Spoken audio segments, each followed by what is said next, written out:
Vâng, cảm ơn chú Áo Đỏ ạ. Chú nán lại một chút và cho con xin thêm được không ạ? Kinh cử là tâm đâu sống thọ trời sớm đến tôi cần sự chia sống nó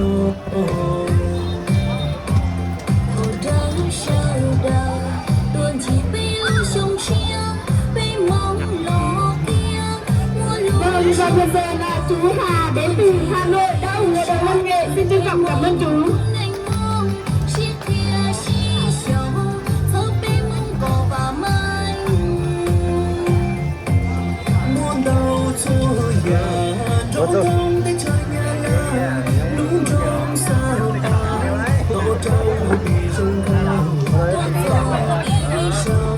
Lời chê những sao đó tua chỉ hai sống con bây phình lời danh hữu Vâng, cảm ơn tình yêu của cô ạ. Vâng, cảm ơn cô. Chúc cô có một ngày chủ nhật ngày vui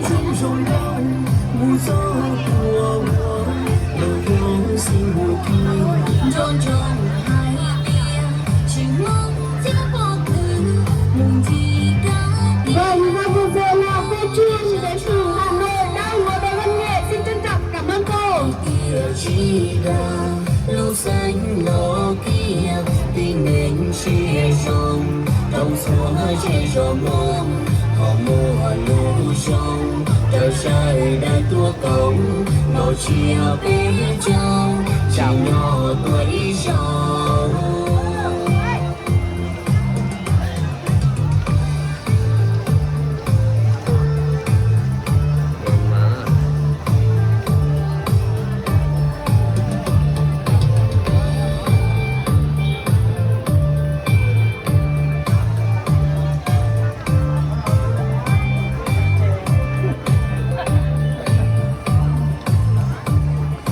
Trời đời buồn trò biết mong lo kia đu xanh to chia nhỏ trâu cái xa cầu tê mua kịp và mong kinh cười là tông đâu sống thọ trời sớm đến tôi cộng sự chia sống nó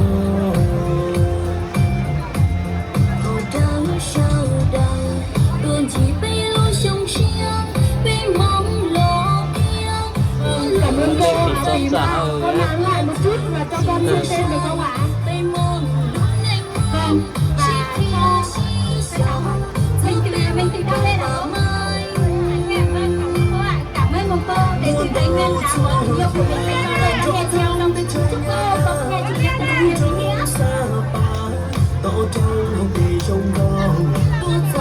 ý nghĩa.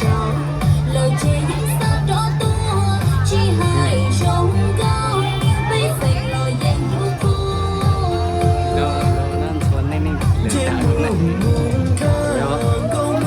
ôi dùng ta luôn luôn thằng nó cho hai tổ nhiều tổ múa con đó tròn tròn hai tia chỉ mong chắc lo cười cùng thì cả kia nó mong đi ra tròn chúng tôi chúa trả cho xỉu lì nữa rồi